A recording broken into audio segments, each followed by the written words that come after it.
안녕하세요. 오만사입니다. 친정엄마가 담근 김장김치를 결혼할 남친에게 가져다 줬더니 내 허락도 없이 음식물 쓰레기통에 냅다 버린 예비 시어머니. 우리 애는 이런 구린내 나는 거 못 먹는다. 6년이란 세월은 작은 시간이 아니죠. 남친이 저에게 일을 함께 하자고 제 일을 해올 때부터 지금까지 하루도 빠짐없이 하루 종일 붙어있기까지 했습니다. 남친이 명목상 대표이긴 하지만 제 직원들 앞에서는 공동대표나 마찬가지였어요. 저는 의류 디자인 전공이었고 남친은 산업 디자인 전공이었어요. 각자 다른 회사에서 근무를 하다가 제가 다니던 알만한 의류업체인 회사의 디자인실에서 일하고 있을 때 처음 만났습니다. 남친은 다니고 있던 회사가 적성에 맞지 않는다고 늘 그랬었는데 지금은 그 회사를 그만두고 자체 브랜드를 가지고 의류 사업을 하고 있습니다. 스스로 패션 디자이너라고 자신의 명함을 팔 정도로 디자이너로서 성공하기를 원했습니다. 남친은 다른 남자들과는 다른 독특한 성격과 사고를 가진 사람이었어요. 여자가 하는 모든 것을 잘했습니다. 아니, 잘한 것보다는 즐겨했다는 표현이 맞았어요. 남자이면서도 여성 의류 디자인에 더 관심이 많았고 요리도 즐겨 했습니다. 친구들을 집에 초대를 해서 자신이 만든 요리를 대접하는 것을 하나의 취미처럼 여겼어요.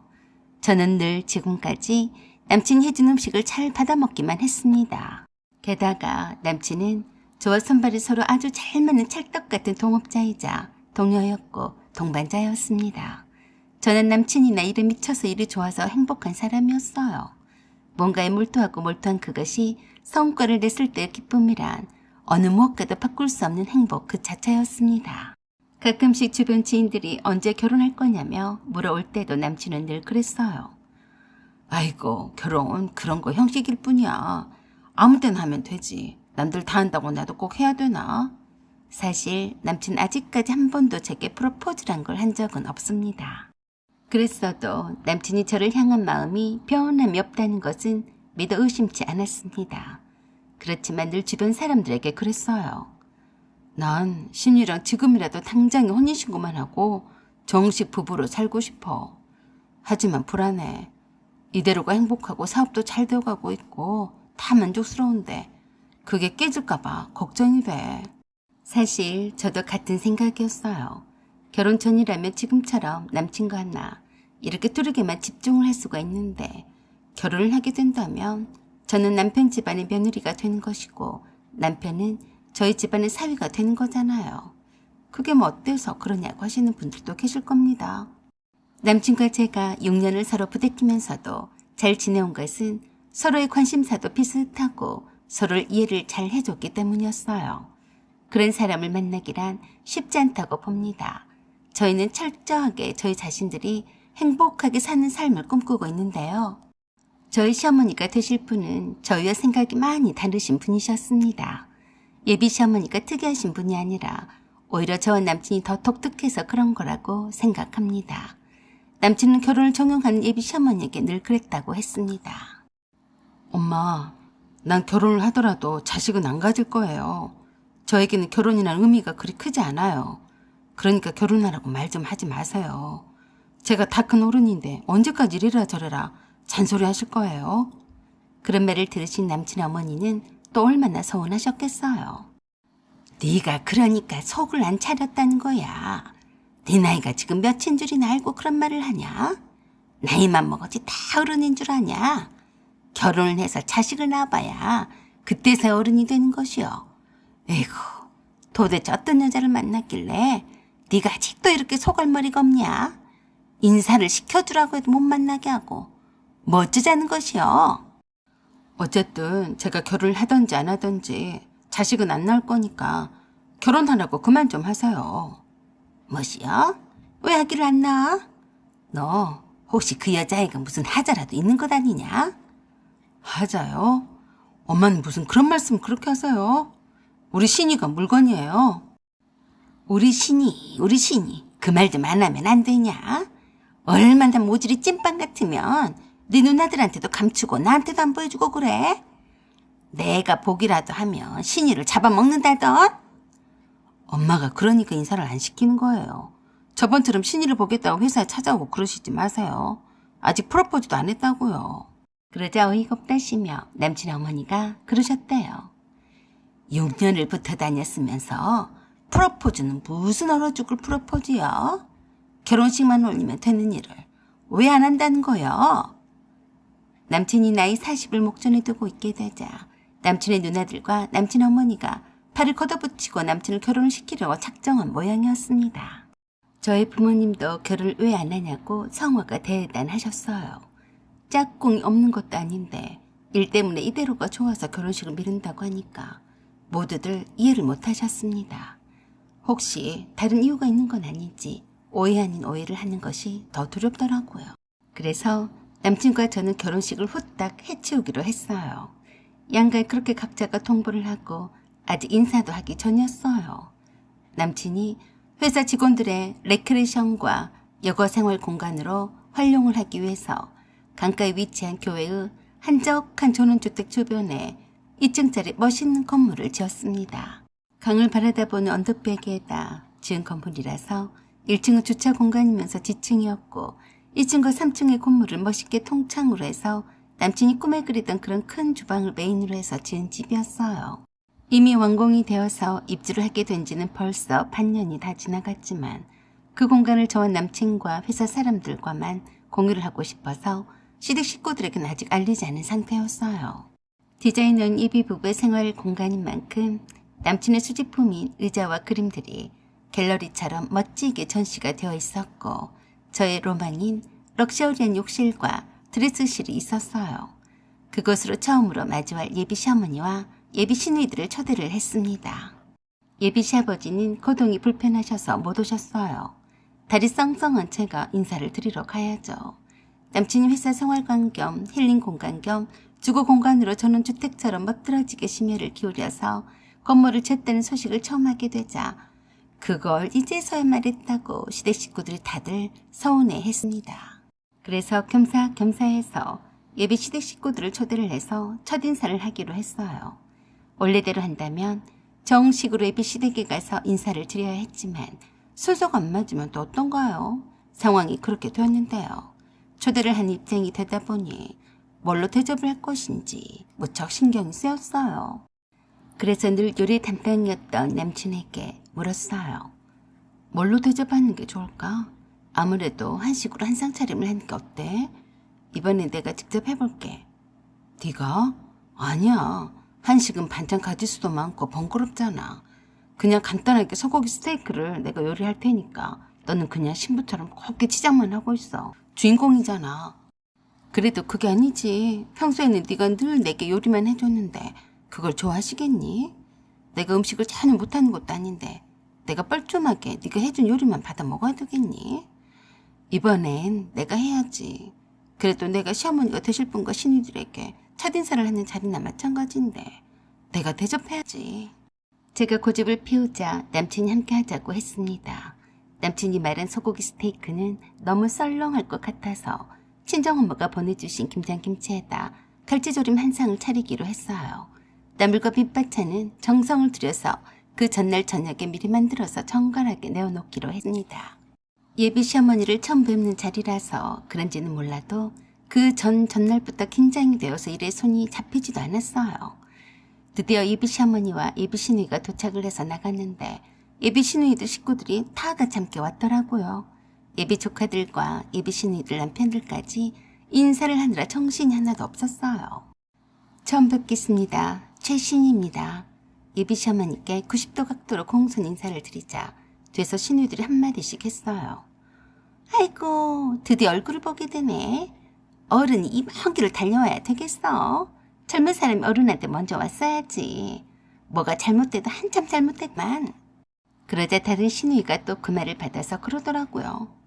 그러게 요즘은 며느리가 상전이라는데 나도 며느리인데 나는 이렇게는 못 해봤어. 언니는 그러지? 말하면 뭐하냐? 아무나 상전 며느리 노릇을 하는 줄 아냐? 상준이 같은 애가 이 대한민국에 또 있으면 나와보라고 해봐. 저 들으라고 한 소리였어요. 제가 그때 예비 시누이들에게도 인사를 하려고 할 때 남친이 앞치마를 두른 채 뛰어나왔습니다. 그걸 보더니 또 시누이들이 눈이 휘둥그레져서 난리도 아니었습니다. 넌 그게 뭐냐? 밖에서도 죽어라 일하면서 집에서도 일하고 자빠졌냐? 엄마, 누나, 매형 어서 오세요. 제가 인사를 드릴 때에는 별 반응이 없던 예비 시어머니가 앞치마를 두른 남친의 모습을 보시더니 she임이 온다는 듯 그러셨어요. 신이는 뭐하고 네가 앞치마를 둘렀냐? 그 꼬락서니가 뭐냐? 네가 이러려고 나보고 오라고 한 거냐? 하여간 네가 하는 것 보면 신이가 어떤 애인지 다 안 보고도 알겠다. 저를 언급한 예비 시어머니 말에 상당히 당황스러웠습니다. 그런 모습을 보고 남친 예비 시어머니께 그랬어요. 엄마, 새삼스럽게 왜 그러세요? 내가 요리하는 걸 좋아한다는 걸 다 아시면서 그러세요. 내 집에서 내 여자친구를 소개하는 자리인데 당연히 내가 해야죠. 안 그래요? 매형? 남친의 말에 남친의 매형들은 맞는 말이라며 남친에게 멋있다고 엄지를 치켜 세워줬어요. 예비시대 식구들이 도착할 시간에 맞춰서 기다란 대형 식탁에 정갈하게 미리 기본 반찬들을 세팅을 해두었습니다. 예비신우의 가족들이 한결같이 감탄사를 연발했어요. 와, 맛있겠다. 이런 거 처음 봐. 남친이 조카들의 머리를 쓰다듬으면서 그랬어요. 내가 해준 건 다 맛있었지? 오늘 갈치조림을 했으니까 많이 먹어. 그 말에 예비 시어머니가 그러셨어요. 네가 이렇게 차릴 거면 다음부터 부르지 마라. 그러자 남친이 예비 시어머니께 그랬어요. 엄마, 내가 차린 건 하나도 없어요. 다 신이가 한 거예요. 일단 앉으세요. 그 말에 또 예비 신이들이 토를 달았습니다. 엄마, 설마 아니 상준이가 다 했겠어요? 손발이 없는 사람도 아닌데 손 놓고 구경만 했겠어요? 그런데 여기 김치 엄마 김치가 아닌 것 같네. 맛깔스럽네. 한번 먹어볼까?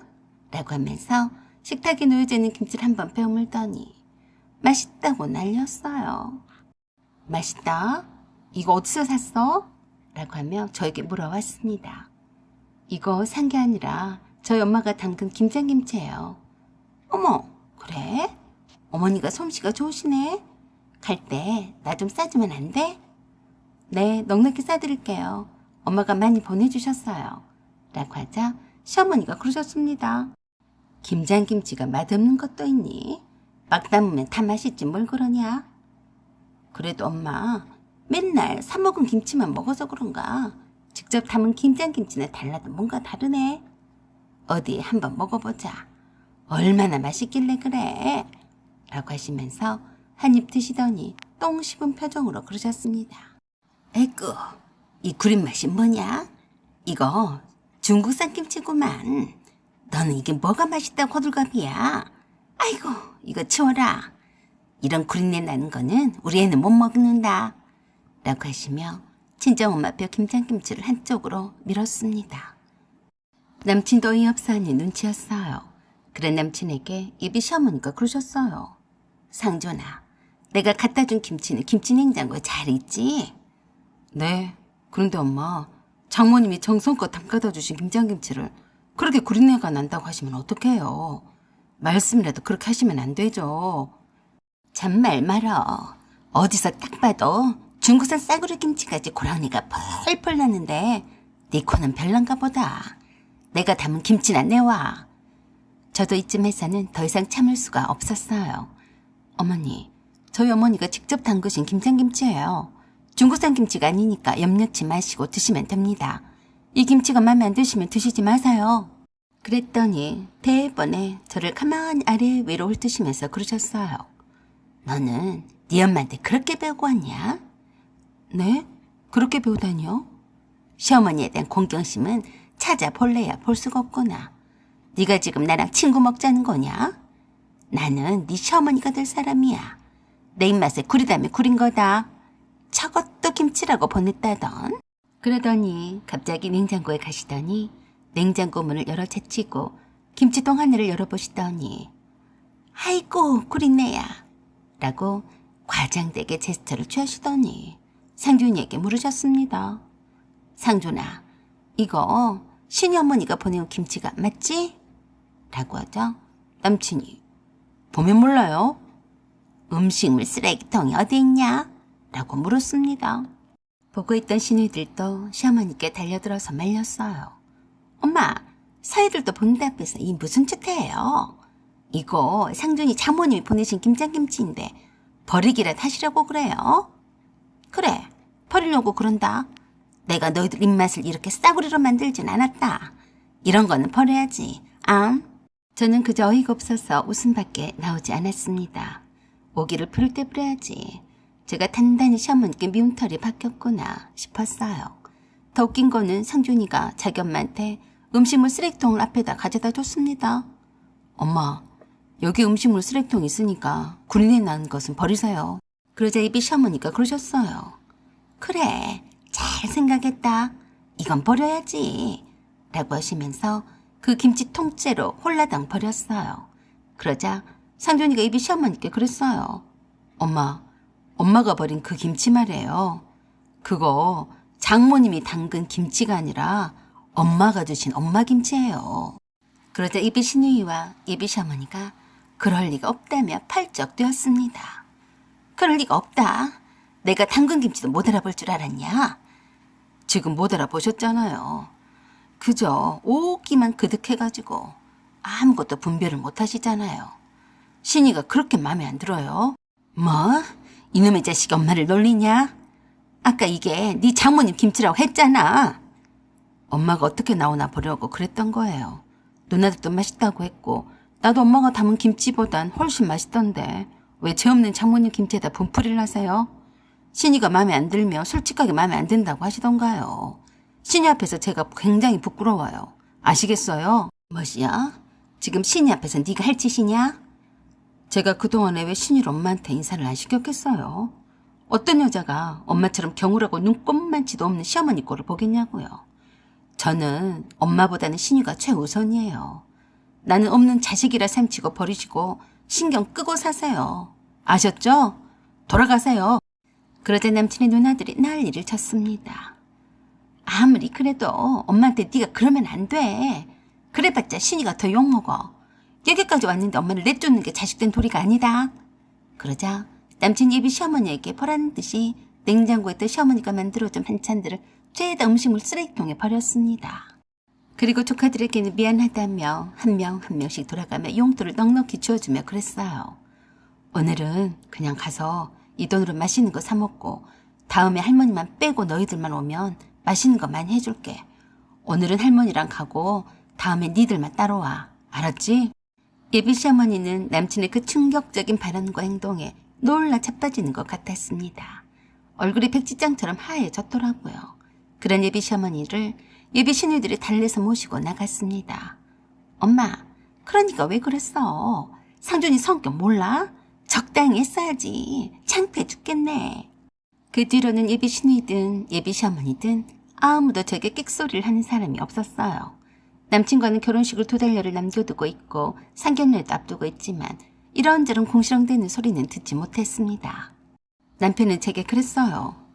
나는 네가 우리 엄마한테나 누나들이나 그 누구한테든지 당하고 사는 꼴은 못 본다. 난 우리 엄마랑은 안 살아도 되지만 너랑은 안 살고는 못 산다. 그러니까 우리 엄마를 자주 봐서 좋을 일은 하나도 없으니까 좋은 며느리가 될 생각은 일찌감치 포기하는 게 현명할 거다. 거리를 두고 사는 것이 현명해. 알았지? 글쎄요.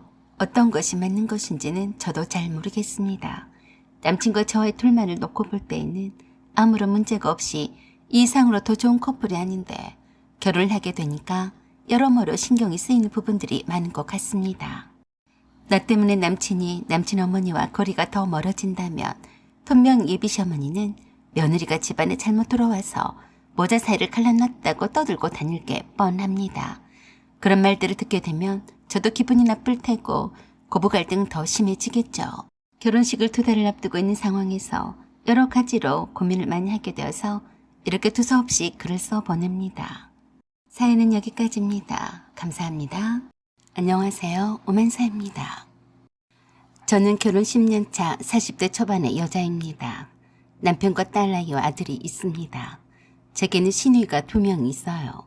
큰 시누이는 타지역에 살고 있었고 저보다 2살이 어린 시누이는 결혼을 해서 시어머니가 사시는 집과는 불과 차로 5분 거리에 살고 있습니다. 아버님은 평소에 건강하셨는데 갑자기 감기 증상이 있어서 병원에 들렀다가 뜬금없이 폐렴으로 진행이 되더니 폐혈 증세까지 보이다가 돌아가시게 되었습니다. 황망하기 그지없었어요. 이렇게 사람 목숨이 가벼운 건가 싶기도 했습니다. 아버님이 병원에 가실 때만 해도 기침 감기라서 독감으로 번질까 싶어서 주사 한 대만 맞으시겠다면서 혼자서 멀쩡하게 걸어서 가셨습니다. 그런데 갑자기 병원에서 입원을 해야 한다니 얼마나 어이가 없었겠습니까? 그래도 시어머니는 별일이 아니겠거니 하시면서 한 며칠 입원하면 될 거라고 생각을 하셨어요. 그때 저와 남편은 아버님의 입원 소식에 무척 놀랐습니다. 늘 활기차고 건강하실 줄만 알았는데 입원이라니. 시어머니께서 별것 아니라고 하셨지만 걱정 이만저만이 아니었습니다. 한 번도 이런 적이 없으셨기 때문이었어요. 입원한 아버님 곁에는 시누이가 벌써 와 있었고 시어머니도 계셨는데 얼굴 표정 그렇게 나빠 보이진 않아서 조금은 안도가 되었습니다. 그런 저희에게 시어머니께서 그러셨어요. 퇴근이 이렇게 빠르냐? 놀라지 마라. 폐렴으로 갈 가능성이 있으니까 며칠 입원해서 지켜보자고 하더라. 괜찮을 거야. 옆에 있던 시누이도 그랬습니다. 오빠, 그리고 올케 언니. 아버지가 나이도 있고 하니까 혹시 모르니까 입원하는 거래. 그러니까 걱정하지 말아요. 그래서 저도 그랬습니다. 다행이에요. 아버님 괜찮으세요? 그러자 누워 계시던 아버님께서 그러셨습니다. 뭐하러 번거롭게 왔냐. 별거 아닌데. 그러자 시어머니가 또 그러셨어요. 어여 너는 어서 그만 들어가거라. 네 아버지 얼굴 봤으면 되었다. 얘들이 학원에서 돌아올 시간이 아니냐. 여기는 나랑 말숙이랑 있을 테니까 걱정 말고 빨리 가기나 해. 그래 언니 가서. 내가 자식 있어. 직장 있어. 뭐 내가 아버지 병원 있어야지. 언니는 가서 애들이나 챙겨야지. 오빠도 가. 여기서 할 일도 없으니까 가는 김에 담당 의사 선생님도 만나든지. 그래요. 아가씨 고생해요. 그래도 아버님 곁에 어머니랑 아가씨가 있어서 얼마나 든든한지 몰라요. 고마워요. 고맙게는 혹시나 내일 올 때는 요 앞에 축전문점에서 비빔밥 좀 사가지고 와요. 나는 괜찮은데 엄마가 통 병원판 맛이 모래알 씹는 것 같아서 못 드시겠대요. 알았어요. 그리고 이거 얼마 안 된 거지만 가지고 있으면서 식사도 시켜 먹고 필요한 거 사도록 해요. 라고 하며 10만 원이 든 봉투를 내밀었습니다. 그랬더니 그 자리에서 봉투를 빼꼼히 열어보면서 썩은 표정으로 그러더라고요. 애기게 10만 원? 그러자 시어머니가 그런 신의 대급박을 한 대 쥐어박으면서 그러셨습니다. 10만 원이 누구 강아지 이름이냐? 이게 아직도 동기한 줄 몰라. 올케가 병간 오면서 필요한 데 쓰라고 주면 고맙다고 할 일이지. 너는 언제 속 차릴래? 그러자 그런 시어머니에게 시누이가 앙탈을 부렸습니다. 엄마는 쪽팔리게 맨날 올케 언니 앞에서 내 기를 죽이더라. 내가 속을 안 차린 게 뭐가 있어. 엄마 옆에 맨날 붙어있던 사람이 누군데 그래요? 나밖에 더 있어요. 그래도 이것이 입만 살아서 나불거리네. 엄마, 말은 바로 해야죠. 내가 죄 지었어요. 맨날 우리 집 일만 있을 때마다 내가 다 했잖아요. 옳게 하니까 한 게 뭐가 있어. 그러자 누워 계시던 아버님이 저거 말한 것 좀 보게 라고 하시며 시누를 향해 손가락질을 하시면서 한마디 하시려다가 기침을 하셨어요. 그래서 남편이 그런 아버님께 그랬습니다. 아버지 냅두세요. 말숙이가 저런 거 한두 번이 아니잖아요. 신경 쓰지 마세요. 그러자 아버님 알았다며 고개를 끄덕거리셨습니다. 제가 시누이한테 그랬어요. 아가씨가 수고하는 거 다 알아요. 그래도 어떻게 해요. 아가씨밖에 없잖아요. 그러자 뾰렷통해진 시누이가 또 그러더라고요. 그래도 올케 언니가 우리 엄마보단 더 낫네. 내 속도 알아주고. 그런 사람이 둘이 벌면서 10만 원이 뭐예요. 더 쓰지 그랬어요. 그러자 시어머니가 복창이 터진다는 듯이 또 시누이한테 그러셨습니다. 너는 내가 낳았지만 어째서 그러냐? 어디서 데려온 자식인 줄 알겠다. 네 오빠네가 돈을 쳐댕겨 놓고 사는 줄 아냐? 네 올케 언니가 너처럼 게을러 빠져서 놀고 자빠져 있냐 이 말이다. 어떻게 되든지 한 푼이라도 더 벌어보려고 애를 쓰는데 너는 거기다 대고 뭐 하는 것이여? 엄마 또 시작이네. 나 어디 다리 밑에 좋은 자식이 맞지? 그러지 않고서야 엄마도 어쩜 우리 셔매랑 똑같은 말만 해요. 나도 직장인처럼 아침에 멋지게 차려입고 폼나게 출근을 하고 싶다고요. 누가 그러지 않고 싶어서 그래요? 그러지 그랬냐? 일하러 가는 게 돈 벌러 가는 게 아니고 폼 재려고 가려고 하니까 네가 아직도 놀고 자빠져 있는 거야. 애도 안 낳으면서 사위 월급에만 기대서 사는 주제. 애 둘이나 낳고 살림하랴 돈 벌러 다니랴 알뜰하게 사는 네 올케 언니한테 그게 할 소리냐? 맨날 이렇게 시어머니랑 신우이는 티격태격 했습니다. 신우이는 다른 엄마들처럼 딸 편은 들어주지도 않고 맨날 며느리 편만 든다면서 시어머니를 몹시도 못마땅해 했습니다. 저희 시어머니는 그런 분이셨어요. 늘 없이 사는 집에 시집을 와서 고맙다고 하셨고 제가 남편에게 잘해주는 것도 고맙다고 하셨습니다. 우리 두 애들도 시어머니가 다 보살펴 주셨어요. 시댁은 시내 중심지에서 약간 벗어난 외곽 지역에 있었어요. 제가 다니던 회사는 회사 중심 상업지역에 있었는데 버스로 40분이나 걸렸습니다. 동료 직원들 중에서는 제가 제일 회사와 먼 곳에 살았습니다. 남편은 차가 있었기 때문에 출퇴근 거리가 조금 멀어도 상관은 없었지만 저보다는 훨씬 가까운 거리였어요. 그래서도 차를 가지고 다녔습니다. 제 부서에서 저만 차가 없었어요. 시어머니가 저희 애들을 돌봐주셨기 때문에 저희가 시댁 가까운 곳에 살고 있기 때문이었습니다. 출퇴근 거리가 멀어도 우리 애들이 할머니 할아버지 집에 쉽게 왕래할 수 있는 게 더 좋았습니다. 그래야 믿고 편하게 일을 할 수가 있었으니까요. 그래도 출퇴근 거리가 멀다 보니 아침 출근 시간에는 그야말로 교통체증이 장난이 아니었어요. 비가 오거나 눈이 오거나 할 때에는 늘 지각하기가 일쑤였어요. 완벽주의자였던 제가 그런 것 하나도 큰 스트레스로 다가왔기 때문에 아침에는 남들보다 한 40분 정도 빨리 나왔습니다. 7시 반에 출근을 하기 위해서 집을 나왔어요. 그 이전까지 아침밥도 차려놓고 나오려면 새벽에 일어나야만 했습니다. 늘 출퇴근길이 힘이 들어서 반녹초가 되어서 회사에 도착을 하지만 티를 내지 않으려고 애를 쓰면서 살았습니다. 아시다시피 차는 돈 먹는 하마라고 하지 않았습니까? 그 먼 거리를 기름을 태우고 다니자니 한 달에 기름값만 해서 최소 15만 원에 보험비와 세금도 만만치가 않잖아요.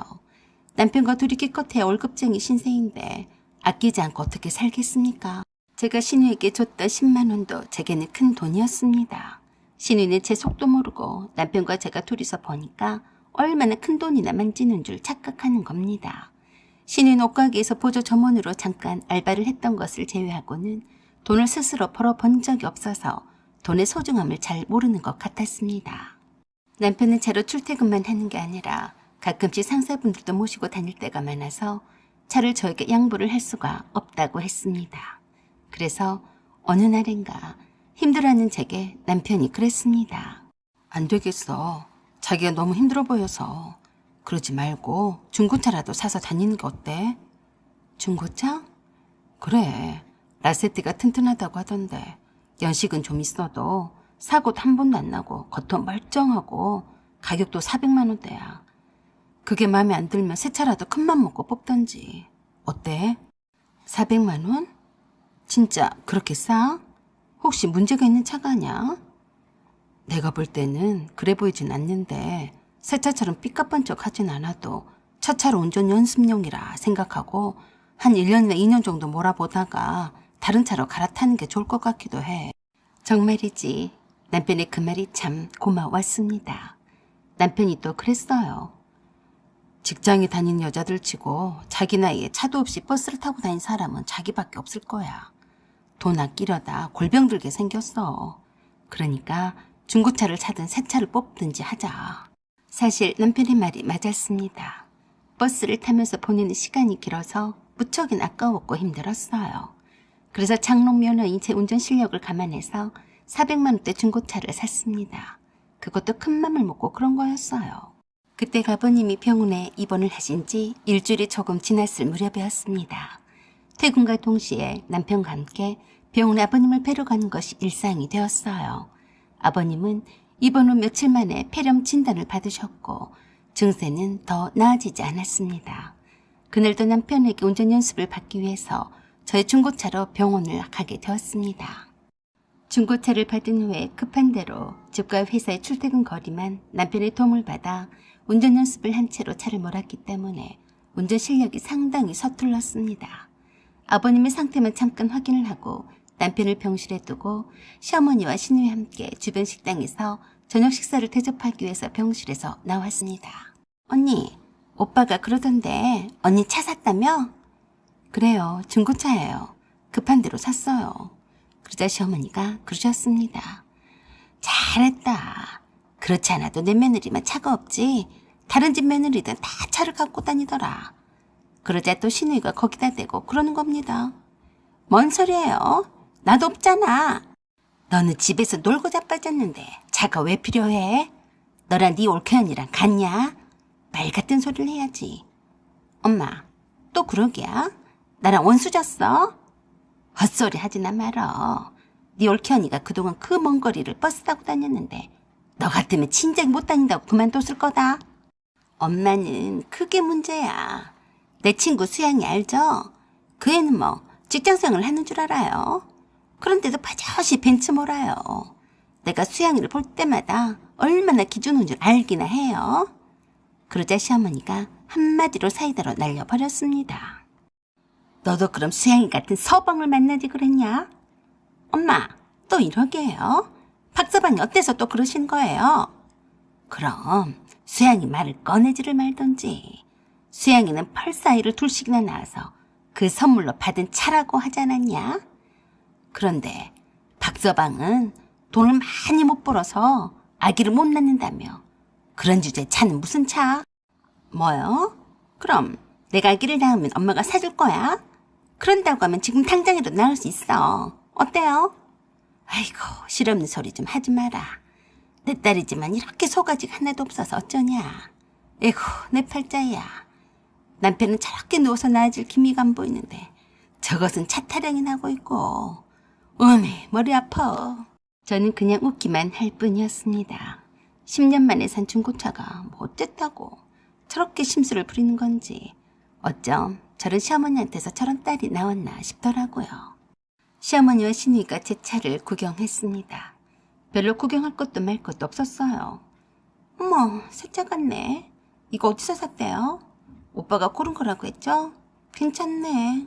껍데기도 이만하면 받을만하고. 언니는 좋겠다. 직장에 다니는 커리어 우먼에다 보기 좋게 차도 있고. 난 뭐야? 병원에서 구질구질하게. 그렇지만 시어머니는 제게 다른 말씀을 하셨습니다.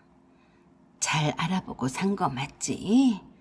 요새는 사고난 차량을 감쪽같이 속이고 많이 판다고 하던데 검사는 다 해본 거지? 네, 저는 차에 대해서는 잘 몰라서 서연이 아빠가 잘 꼼꼼히 체크했다고 했어요. 별일이 있겠어요? 어차피 제 첫 차라서 새 차 타기도 무섭잖아요. 그래, 너희들이 어련히 알아서 잘 샀겠냐마는 첫째도 안전, 둘째도 안전이다. 겉으로 봐서는 모르는 법이야. 차 시트는 좀 낡은 것 같으니까 내가 선물로 해주마. 그러자 또 시누이가 고춧가루 뿌렸습니다. 엄마, 그런 소리 마세요. 뭘 모르시면서. 차량 시트가 얼마나 비싼 줄 알아요? 그러니까 선물로 해주겠다는 게 아니냐. 너도 네 올케언니한테 그 점 말 거니? 차량 썩튼지라도 교체해줘라. 엄마, 새 차도 아닌데 왜 돈 들여요? 안 그래요? 그래서 제가 그랬습니다. 돈 드릴 일이 있으면 돈을 써야죠. 아가씨한테 선물 같은 거 안 받아도 되니까 염려 말아요. 중고차라도 제 차가 좋아 보였는지 어쨌는지 그날부터 시누이는 바람이 불었습니다. 올케언니도 차가 있는데 나만 뭐야? 돈이 있으면 너도 사거라. 무슨 말이 그렇게 많냐? 아버지가 저렇게 아빠 놓고 계시는데 한가하게 그런 말들이 나오냐? 아버님의 증상은 나날이 나빠져 갔습니다. 참 이상했어요.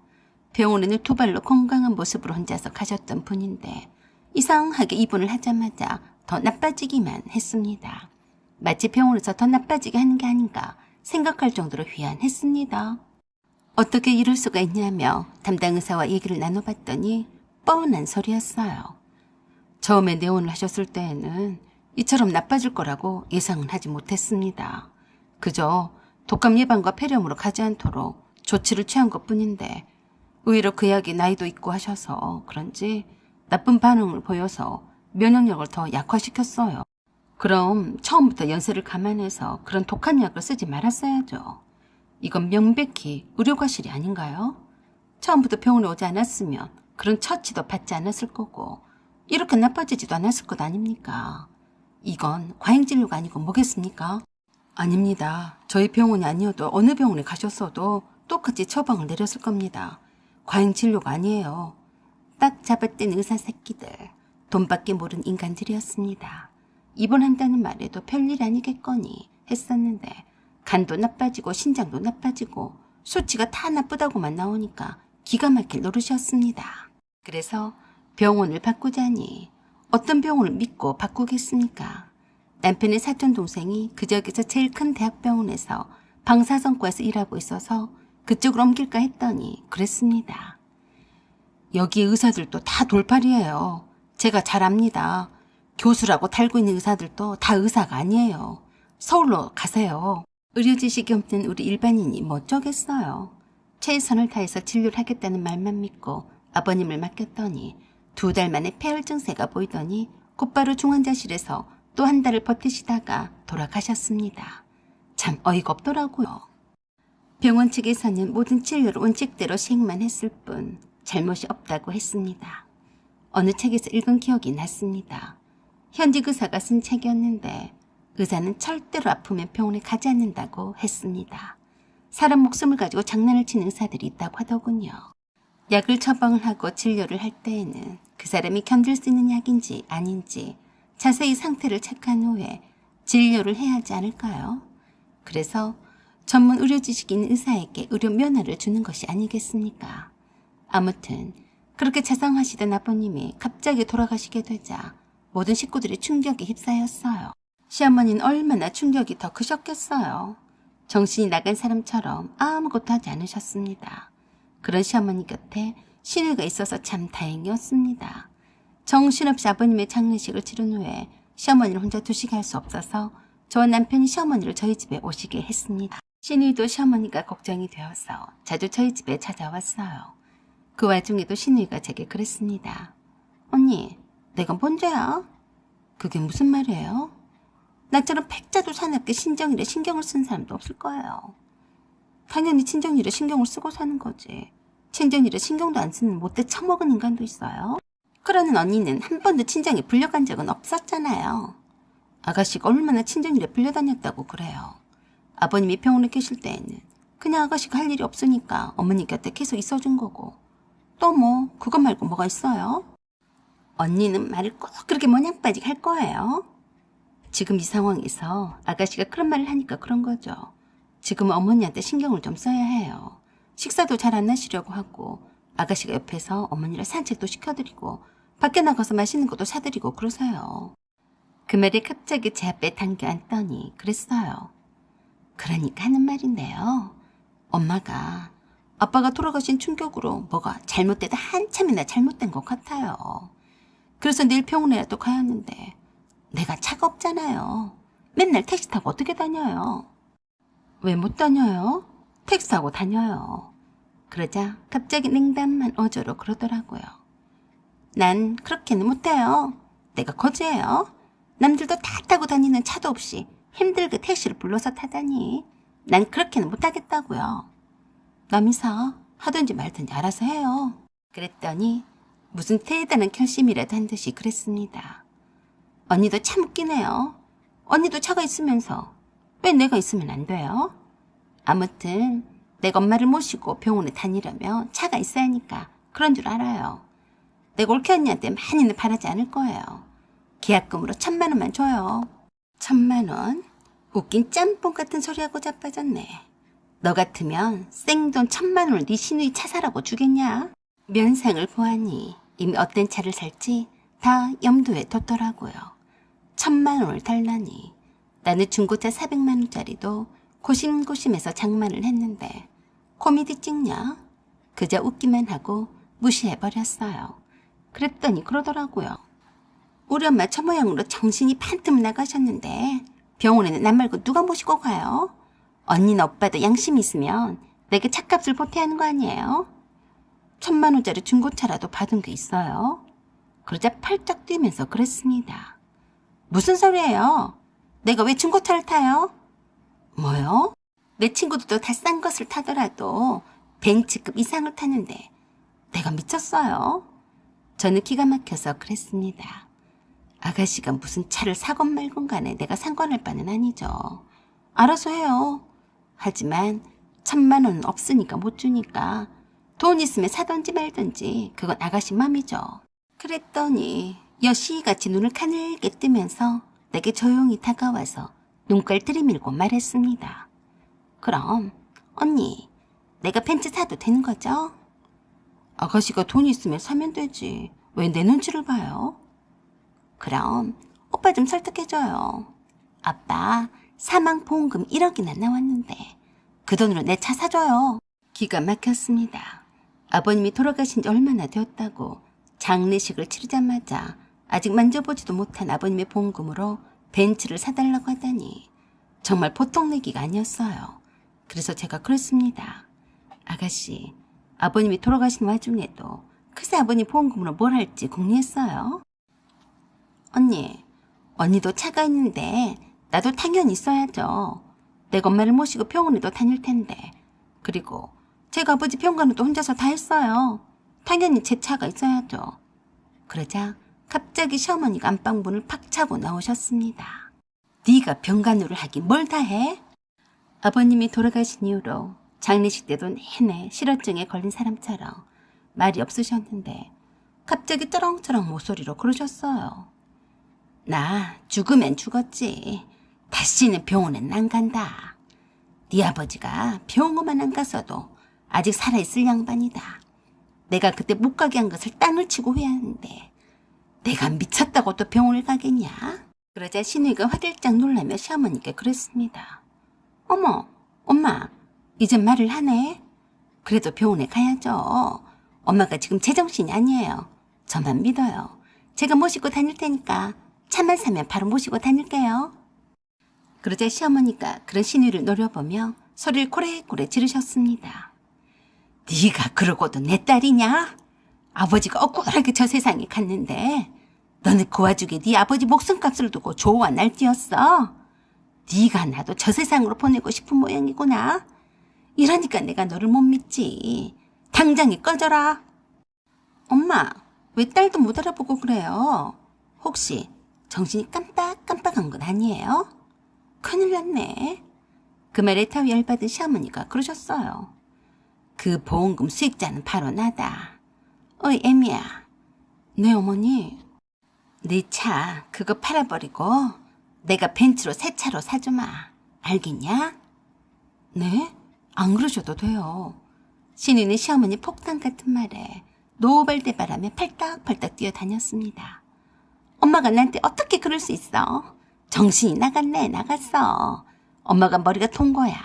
그러지 않고서 이럴 수는 없어. 그러자 시어머니께서 한술 더 뜨셨습니다. 말수가 네가 한 것이 뭐가 있냐? 네 아버지가 그렇게 사경을 헤맸는데도 네가 네 머릿속에는 오로지 네 아버지가 죽고 난 뒤에 차살 궁리만 한 것 아니냐? 이런 못돼 처먹은 것. 내가 너를 낳고 미역국을 먹었다니 다시 토해내고 싶다. 그 말에 신우가 얼른 냅다 도망을 쳤습니다. 시어머니는 안방에 누워 계시면서 문틈새로 신우가 제게 한 말을 다 듣고 계셨어요.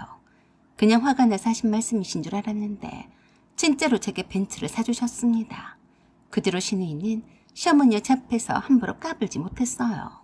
자식이라고 다 같은 자식이 아니고 며느리라고 해도 똑같은 며느리는 없는 법입니다. 시어머니도 저희 시어머니 같은 분이 또 어디에 계실까요? 제 맘도 잘 알아주시고 배려를 해주시는 우리 시어머니를 제 친정 부모님처럼 잘 모시겠다고 생각했습니다. 사연은 여기까지입니다. 감사합니다. 안녕하세요. 오만사입니다. 저는 30대 후반의 여자입니다. 결혼을 한 지는 3년 정도 되었고 딸아이가 한 명 있습니다.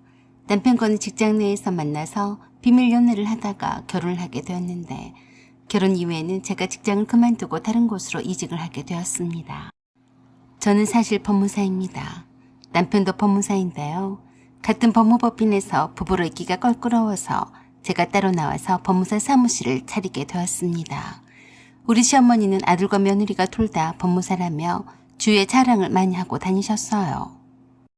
시어머니는 중졸이셨고 조그만 공장의 구내식당에서 참모로 일하고 계셨습니다. 시아버지는 건설 쪽에서 험한 일을 하시다가 다리를 다치셨는데 그 후유증으로 못 걸으시고 누워만 계시다가 돌아가셨다고 했어요. 엘리베이터가 없는 오래된 빌라 옥탑의 방 2개짜리 집에서 살아왔습니다. 지금까지도 그 집에서 살고 계십니다.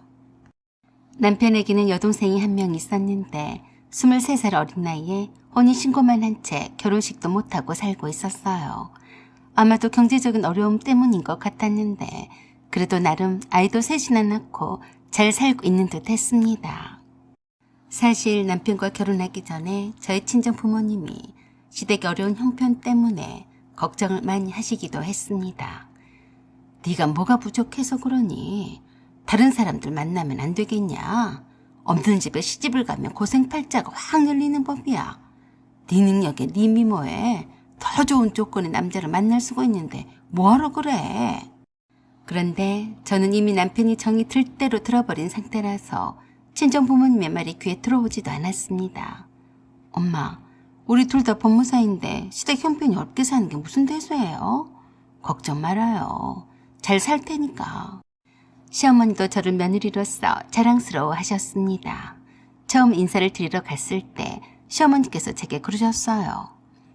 이렇게 없이 사는 집에 온다니 나야 고맙고 미안할 따름이다. 시어머니는 저를 참 이뻐하신다고 생각했습니다. 그때는 남편을 향한 마음 하나로 순수한 사랑뿐이었어요. 남편을 처음 알게 된 것은 법학원에서 공부를 할 때였습니다. 그때는 공부에만 신경을 쓰느라 그저 얼굴만 알고 지내는 정도였는데 나중에 같은 법무법인에 근무를 하게 될 줄이야. 그래서 더 친해지게 되었고 마음이 통했습니다. 남편의 겉모습만 봐서는 부잣집의 막내 도련님처럼 생겼어요. 귀티가 촤잘 흐르는 생김새에 여자께나 한 부대는 끌고 다녔을 법한 사람이었습니다. 하지만 그는 공부에 집중을 하느라 단 한 번도 연애도 한 적이 없었고 제가 처음으로 마음을 주고받는 여자였다고 했습니다. 저는 그 말에 더 감동을 받았던 것 같습니다. 하도 야가 빠진 남자들을 여름 만나다 보니까 남편처럼 이렇듯 순수한 남자가 더 끌렸어요. 남편 어려운 가정 형편 때문에 법학원에서 공부를 할 수 있었던 것도 전부 다 시누이와 시어머니의 헌신적인 뒷받침 때문이라고 했습니다. 내가 그냥 웬만한 회사에 취직을 할 수도 있었는데 내 동생이랑 엄마가 하고 싶은 거 하라고 했어. 내 동생 자기도 힘들 텐데 용돈도 보내주고 엄마가 식당 일을 하면서 번 돈을 전부 다 나한테 다 썼어. 내가 좀 이기적으로 살았지. 그래서 내 동생이랑 엄마한테는 앞으로 더욱더 잘하고 살 거야. 도움을 준 고마운 가족이든 아니든 가족한테 서로 잘하고 사는 건 참 아름다운 일이라고 생각했습니다. 결혼을 했건 안 했건 간에 가족에 대한 사랑은 소중한 것이니까요. 그래서 남편의 그 말에도 별로 개의치 않아 했고 당연하다고 생각을 했어요. 남편이 얼마간의 생활비를 시어머니께 드리고 있었지만 시어머니는 아직도 식당 참모 일을 하고 계셨습니다. 내가 평생을 일을 손에서 놓아본 적이 없었는데 일을 안 하고 아들이 준 돈만 팔아보고 살면 그게 사람이냐? 나도 일을 해야 살지. 놀면 뭐하냐? 그것도 틀린 말은 아니었어요. 아직은 건강하신데 집에만 계시면 뭐하나요? 힘든 일만 아니면 된 거라고 생각을 했습니다. 시누이는 아이 셋을 키우다 보니 집에서 가정주부로만 살고 있었어요. 시어머니는 시누이가 외벌이로 어떻게 아이를 셋이나 키우냐면서 늘 시누이 걱정을 많이 하셨습니다. 모르긴 몰라도 남편이 시어머니께 드리는 생활비는 몽땅 시누이한테 가는 것 같기도 했습니다. 김치며 화장지 하나까지도 시누이 살림에 보태라고 다 갖다 주는 것 같았는데 그걸 뭐라 할 수 있나요? 부모 마음이란 게 원래 그런 거라고 생각했습니다. 제가 상관할 바가 아니라고 여겼어요. 그런데 어느 날 밤에 갑자기 갑자기 신우이가 애들 셋이나 데리고 시어머니와 함께 찾아왔습니다.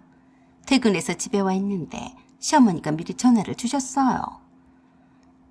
라연이야, 미냐? 집에 왔어? 네, 어머니. 무슨 일이세요? 가서 자세한 얘기는 하고 지금 내가 갈 테니까 그리 알아라. 네? 이 시간에요? 무슨 일 있으세요? 라고 했는데 이미 툭 끊으셨어요. 무슨 일이지? 이런 적이 없으셨는데. 남편은 아직 퇴근 전이라서 집에 아직 오지 않았는데 느닷없는 시어머니의 방문 연락이 의아했습니다. 고지어 현관 벨이 울려서 나가봤더니 시어머니 뒤로 누군가 더 있더라고요. 밤중에 색안경을 끼고 있는 모습이었는데 바로 신우이였어요. 애들까지 다 데리고 봤습니다. 저는 깜짝 놀랐습니다. 어머, 아가씨 아니에요? 어색하게 웃으면서 제게 그러더라고요. 언니, 밤중에 미안하네. 여기밖에 갈 데가 없어서 말이야. 시어머니 한 손에는 신우의 5살짜리 큰아들의 손을 잡고서 그러셨어요. 일단 애들 치우니까 얼른 들어가자. 라고 하시며 바로 집 안으로 들어오셨습니다. 그리고 신우의 품에서 잠들어 있는 이제 갓돌이 지난 신우의 막내딸을 받아서 작은 방울 안고 들어가셨어요. 저는 엉겁결에 신우에게 얼른 들어오라고 그랬는데 조금 황당하기 짝이 없더라고요. 신우는 제가 들어오라고 하자 어린 둘째 아들 데리고 들어오자마자 화장실부터 찾았습니다. 옳게 언니, 우리 현수가 오줌이 마렵대. 화장실 어디야? 응, 저기야. 이쪽으로 데리고 와. 화장실 문을 열어주고 나와서 열려진 현관문을 닫으려고 하는데 저는 그만 기절 초풍을 하는 줄 알았습니다. 세상에, 문 앞에 짐이 산더미처럼 쌓여 있었어요. 이게 뭐야? 아예 살로 온 거야? 불길한 예감이 막 밀려왔습니다.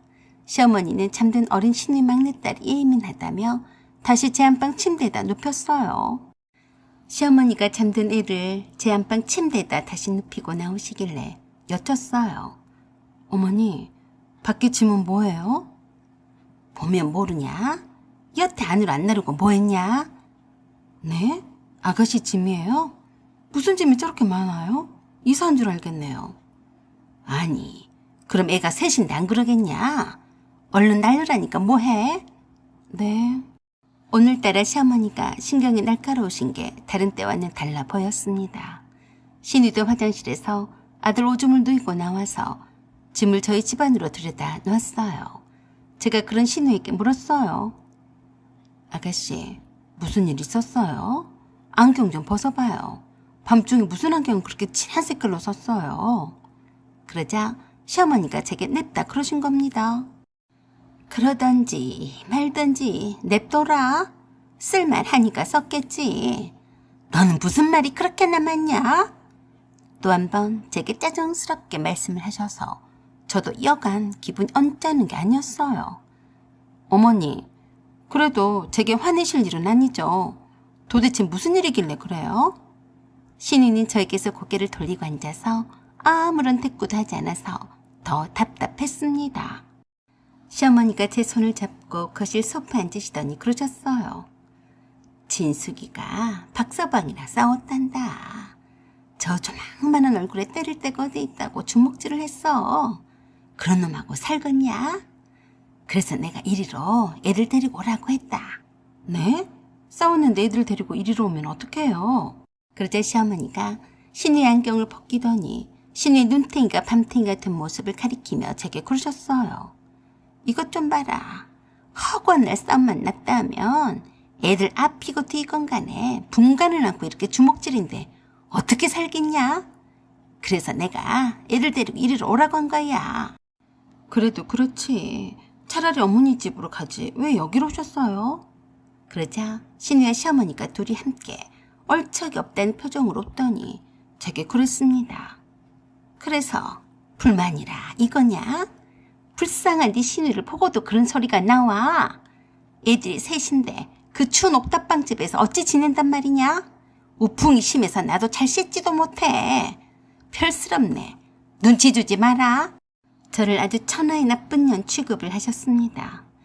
신우이는 보기에도 안쓰럽게도 상당히 많이 얻어 터졌더라고요. 그래서 시어머니의 심기가 영 불편하고 예민하셨구나 라고 생각을 했습니다. 그래서 제가 그랬어요. 이왕 왔으니까 작은 방에다 이불을 깔아줄 테니까 거기서 애들과 함께 자도록 해요. 어머니는 어쩌실 거예요? 어쩌긴 뭘 어쩌냐. 나도 오늘은 진숙이라 할 말도 많으니까 자고 갈란다. 너무도 당연하게 말씀을 하시길래 저도 살짝 당황스럽더라고요. 네, 그러세요. 별로 내키지는 않았지만 뭐 어쩌겠어요. 저렇게 처량한 몰골로 나타났는데요. 애들까지 셋이서 어쩌겠다는 건지. 시어머니는 오로지 신우이 생각뿐이었어요. 눈탱이가 밤탱이가 될 정도로 사위한테 딸이 얻어 터졌으니 그 마음이 오죽했겠어요. 저도 많이 속이 상했지만 부부싸움이라서 이러쿵 저러쿵 묻기도 애매하더라고요. 시어머니는 신우이를 작은 방으로 데리고 가서 신우이 얘기를 들을 모양이었어요. 갑자기 저에게 그러시더라고요. 너는 애들 좀 잘 봐라. 내가 진숙이라 할 얘기가 많으니까 애들 밥 좀 챙겨 먹여. 네, 그럴게요. 뭐 어쩌겠습니까? 어린 신우이 아들들을 굶길 순 없었으니 제가 챙겨 먹여야죠. 무슨 일 때문에 싸워서 저 모양이 되는지는 몰라도 별로 궁금하지도 않았습니다. 그저 얼마나 오랫동안 여기 있을 생각인지 그게 더 궁금하더라고요. 오기 전에 미리 연락을 구하고 와야 하는 게 아닌지 무작정 찾아와서 이게 무슨 민폐인가 싶더라고요. 그래도 남편의 여동생이 어려움을 당해서 오빠 집으로 피신을 온 건데 마음 넓게 쓰자고 생각했습니다. 신우이 애들 밥을 챙겨 먹이고 남편에게 전화를 했어요. 자기는 안 오고 뭐해? 빨리 와. 어머니랑 아가씨가 애들 데리고 와 있어. 뭐? 왜? 나도 몰라. 자기한테도 어머니가 아무 말 없으셨어? 응, 무슨 일 있는 거야? 자세히는 모르는데 아가씨가 부부싸움을 하고 이리로 온 것 같아. 빨리 오기나 해. 알았어, 다 왔어. 남편이 집에 도착을 하자마자 시어머니가 신우이 함께 있는 작은 방에서 나오시더니 남편만 쏙 때리고 들어갔습니다. 거대한 신우이가 훌쩍거리며 우는 소리가 들리더라고요. 남편이 화가 나서 언성을 높이며 그랬습니다. 이 자식 가만 안 둘 거야. 아무리 그래도 사람 이렇게 패? 라고 하면서 남편이 매부에게 전화를 해서 꼬레꼬레 소리를 질렀어요. 네가 사람 새끼냐? 매부가 그러고도 남자야. 나이도 어린 내 동생을 데려가서 이렇게 만들려고 그런 거야?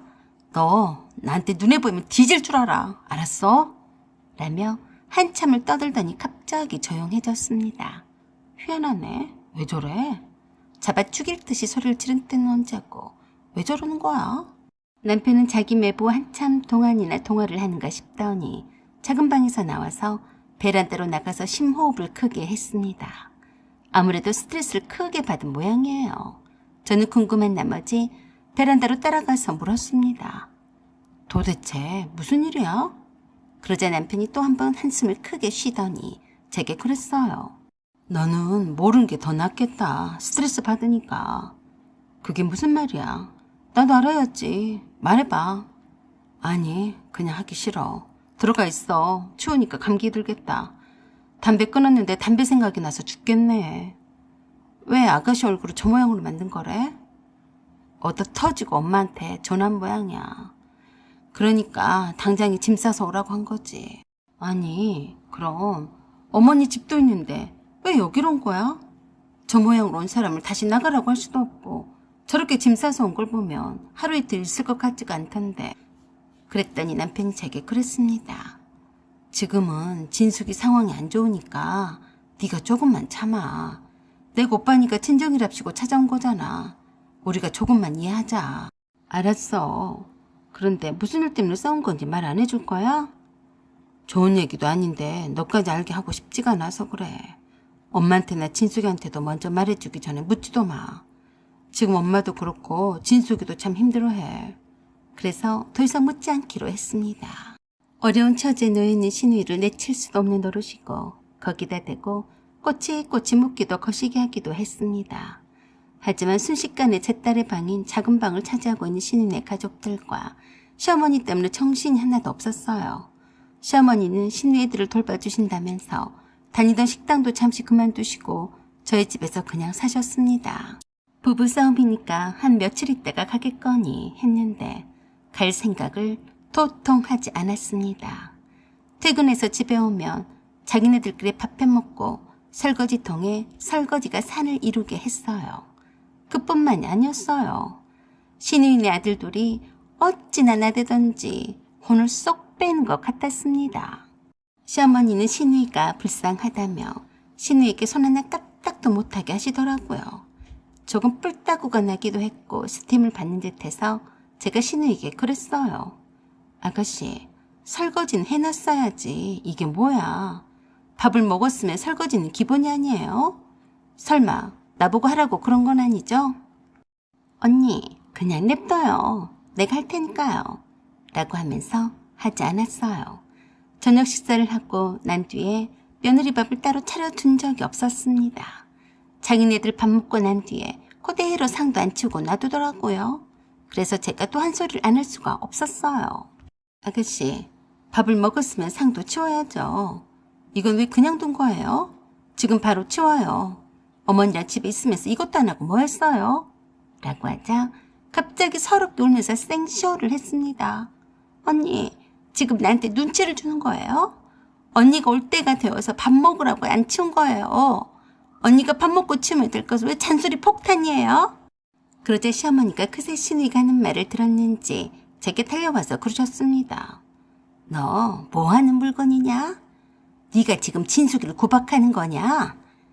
네가 네 집이니까 네가 다 해야지 누구 보고 하란 말이야. 너는 진숙이가 불쌍하지도 않냐? 어디서 신우이를 시켜 먹으려고 해? 싹 다 네가 다 해라. 지가 밥도 안 차려주면서 잘 차려 먹으면 고마워할 일이지. 말도 많네. 이젠 보자 하니까 쌍으로 내 속을 긁어댔습니다. 저도 웬만하면 참으려고 했는데 일하고 온 사람한테 밥도 안 차려놓고 먹다 남은 반찬에다 밥 먹고 치우라고 하질 않나. 설거지를 나보고 하라는 듯이 산을 이루고 있지를 않나. 피곤해 죽겠는데 왕짜증이 났습니다.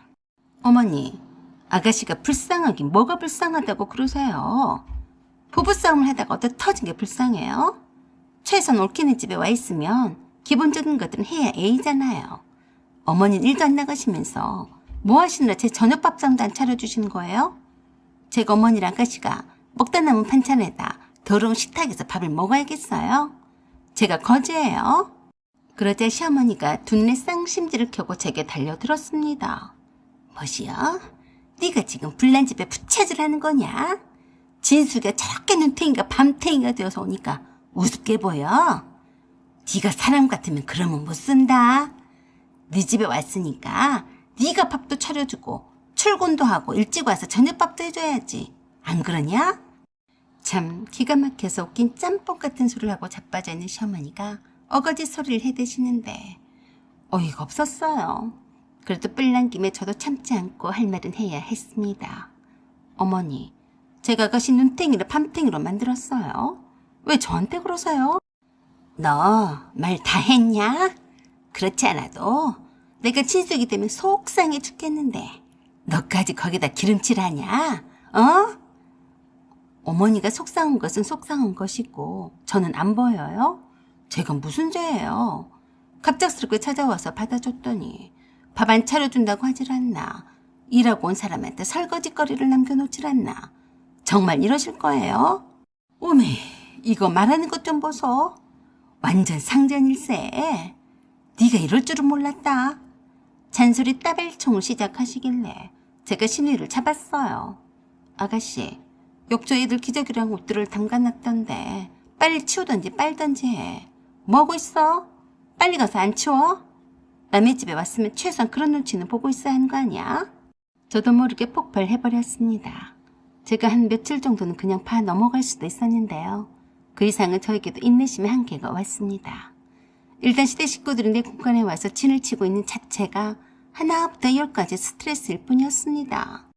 내 집인데 퇴근해서 집에 오기가 싫더라고요. 제 딸은 라연이만 아니었으면 집에 안 들어왔을 거예요.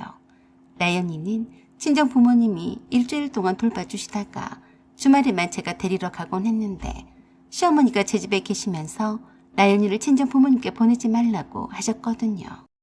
제 얼굴 표정이 험악해지자 시어머니가 보다 못해서 제게 삿대질을 해가며 소리를 질러대셨어요. 너 그러는 거 아니다. 시어매랑 신우이가 그렇게 네 눈에는 우습냐? 내가 네가 법무사라서 잘났다고 이뻐라 해주니까 아주 버르장머리가 없구나. 내가 네 남편을 어떻게 해서 법무사를 만들었는지 알긴 하냐? 저도 지겨워서 소리를 질러댔습니다. 어머니, 이젠 그만하세요. 생색도 적당히 내셨어야죠. 부모가 되어서 자식 뒷바라지를 해주는 게 그게 그렇게 생색낼 일이에요? 당연한 거예요. 뭐시 어째? 네 남편 공부를 시키려고 진숙이가 얼마나 마음고생을 했는 줄이나 알아? 아가씨도 그래요. 동생 오빠 공부하려고 용돈 좀 대준 게 뭐 얼마나 대단하다고 그렇게 생색을 내는 거예요? 그러자 더 열받은 시어머니가 얼른 내뱉은 말이 상당히 거슬렸습니다. 진숙이가 누구 때문에 저렇게 됐는데? 다 네 서방 공부시키려다가 저렇게 된 거야. 어머니, 나랑 무슨 상관이에요? 제가 그러라고 했어요? 제가 라연이 아빠랑 결혼하기 전의 일인데 제가 뭐 어쨌다고 그러시냐고요. 그러냐? 그래, 그럼 긴 말 할 것 없다. 내가 단도직입적으로 말할 테니까 그런 줄 알아라. 네, 말씀해보세요. 또 무슨 말씀 하실 건데요? 내가 라연이 아빠한테도 말했지만 여기 집을 팔아서 진숙이 빚부터 갚아야겠다. 너는 우리 집에서 살면 되니까 둘이 돈을 잘 버니까 금방 또 집을 사면 될 것 아니냐? 저는 제기가 어떻게 됐나 하고 의심했어요. 무슨 헛소리를 저렇게 하시는 거야? 말 같지도 않아서 화도 안 나더라고요. 어머니, 아가씨 빚 좀 먹고 저희 집을 팔자는 말은 뭐예요? 좀 알아듣게 얘기 좀 해보세요. 라고 하며 시어머니 앞에 앉아서 시어머니의 두 눈을 똑바로 쳐다보며 묻자 살짝 당황하는 눈치였습니다. 그러더니 갑자기 태도를 바꿔서 제 두 손을 잡고서 그러셨어요. 내가 너에 대해서 잘 안다. 네가 얼마나 착한 며느리인지 내가 잘 알아. 그래서 말인데 이번에 진숙이 좀 살려다오. 그러니까 차근차근 알아듣게 말씀을 해보시라고요. 그게 말이다. 진숙이가 임신을 해서 다니던 회사도 관두고 애들만 키웠잖니. 돈이 어디에 있어서 네 신랑 공부를 시켰겠냐? 별것 아닌 것 같아도 공부하는데 시간이 조금 걸렸잖아. 학원비며 책값이며 나도 내 입에 풀칠하기도 바쁜데 내가 벌어서 돈 대줬겠니? 그래서요? 진숙이가 할 수 없이 박서방 돈에 손을 댔다가 그마저도 여의치 않아서 돈을 많이 빌렸은 모양이야. 그게 제때 갚았으면 될 것을. 너도 알다시피 박서방 가게가 잘 안 됐잖니. 진숙이가 아무도 모르게 알아서 잘 해보려고 한 건데 그게 눈덩이처럼 커져서 1억 8천만 원이나 되었지 뭐냐. 그러니까 니들이 갚아줘야지. 어쩌냐. 그래서 제가 신우를 한번 쳐다봤더니 제 눈을 피하더라고요. 어머니, 그건 라인이 아빠랑 알아서 상의하시고요. 저는 모르는 일이니까 아가씨 빚을 갚으라 말을 하지 마세요. 어머니 말대로 불쌍해서 며칠 지내다 가라고 했더니 이제 빚까지 떠안길 작정이세요? 난 안 들은 걸로 할 테니까 지금 당장에 돌아가세요. 두 분 다 내 집에서 나가요. 제가 강경하게 나가자 시어머니가 제 두 손을 붙잡고 얼르며 타이르듯이 그랬습니다. 너는 안 봐서 모른다. 진숙이가 얼마나 네 신랑한테 잘했는 줄 아냐? 오죽했으면 빚을 내서라도 네 남편 공부를 시키려다가 저 지경이 되었겠냐. 지금 진숙이가 저렇게 지 남편한테 얻어 터진 것도 다 그 때문이야. 돈 빼돌려서 친정에 갖다 줬다고 말이다. 어머니, 백날 저에게 그런 말씀을 해봤자 소용없어요. 저한테는 씨알도 안 먹히니까 헛수고 마시고 아가씨랑 지금 당장에 짐 싸서 돌아가세요. 그래도 애원하듯이 저를 붙잡고 하소연을 했습니다. 참 듣기 거북하더라고요. 네 시누이가 이혼을 당하고 애들하고도 떨어져 살면 좋겠냐? 이혼을 당하긴 누가 당해요? 아가씨가 이혼을 해야죠. 눈탱이 팜탱이를 만든 남자랑 더 살아봤자 좋은 꼴 못 보니까 하루라도 빨리 이혼해야죠. 그리고 아가씨가 진 빚은 아가씨가 책임을 져야지. 누구 보고 갚아달라고 하는 거죠? 그러지 말고 이 집을 팔면 대출을 빼고도 진숙이 돈은 갚을 수 있을 것 아니냐. 너희들은 금방 집 사면 되는 것이고 안 그래? 그래서 제가 시어머니 얼굴을 가만히 쳐다보면서 물었습니다. 어머니, 그 말 진심이세요? 진심이고 말고 이번 한 번만 진숙이 좀 살려다오. 알았으니까 일단 아가씨 데리고 어머니 집으로 돌아가세요. 제가 생각은 해볼 테니까요. 그러자 그러면 그렇지 하면서 좋아 죽고 못 살았습니다. 그래, 그래야지. 이젠 진숙이 너도 살았다. 네가 네 남편 몰래 빚진 거 갚으면 더 이상 뭐라 하겠냐? 아이고, 내 며느리가 최고야. 시어머니는 날개가 달렸는지 기분이 날아갈 듯한 모양이었어요. 다시 한번 확인차 제게 물었습니다. 꼭 진숙이 돈을 갚아야 하니까 이 집을 팔고 그 돈으로 진숙이 빚을 갚아줘야 한다. 알았지? 네, 알았어요. 그러니까 제 마음이 편하기 전에 얼른 가세요. 아니다. 가는 건 일도 아니다. 내가 미안하니까 설거지랑 집안 청소도 좀 해주고 가마. 라고 하시며 신우한테는 설거지를 하라고 시키고 그때서야 제 저녁 밥상을 차린다고 설레발을 떠셨습니다. 먹다 남은 찌개는 냅두고 새로 순두부찌개를 끓여서 밥상에 내놓으셨어요. 그리고 욕조에 있는 신우 애들 빨래도 하시고 집안 청소도 한다며 신우이를 한참 동안이나 밥석을 떨다가 애들을 데리고 시어머니 집으로 갔습니다. 그날따라 남편이 퇴근해서 오면서 시어머니께 연락을 받았는지 오자마자 제게 물었습니다. 라연이 엄마, 정말이야? 뭘? 진숙이 빚 갚아준다고 했다며. 진짜로 이 집을 팔아서 돈 만들어줄 거냐고. 아니, 내가 미쳤냐? 나와 상관도 없는 돈을 왜 갚아주냐? 뻔한 거 아니냐? 아가씨가 이리저리 돈 갖다가 흥청망청 쓰고 갚아달라는 건데 저러니까 자기 신랑은 얻어 터지고 살지. 안 그러냐? 뭐? 그럼 엄마한테 헛소리 한 거야? 얼른 내 집에서 나가시게 하려고 생각해본다고 할 뿐이지 갚아준다고 한 적 없다. 말은 바로 해야지. 그러지 말고 진숙이 힘든 모양이던데 이 집 팔고 갚아주자. 애가 셋인데 이혼하게 생겼어. 네 앞길이나 걱정하시지? 네 동생보다 네가 먼저 이혼하게 됐는데 모르겠냐? 뭐 그게 무슨 소리야? 한번 빨대 꽂은 맛을 본 사람이 또 안 그러겠냐? 자기 남편 몰래 1억 8천만 원 빚을 진 인간도 정상이 아닌데 그 빚이 자기 공부 뒷바라지 썼다고 사기치는 인간도 더 정상이 아니지 않냐? 집 팔아서 신이 빚 갚아달라는 것도 정상이 아니고 거기에 부안해동하는 남편이란 작자도 못 믿을 인간이다. 이혼하자. 뭐야? 고작 그 정도 이혼 말이 나와.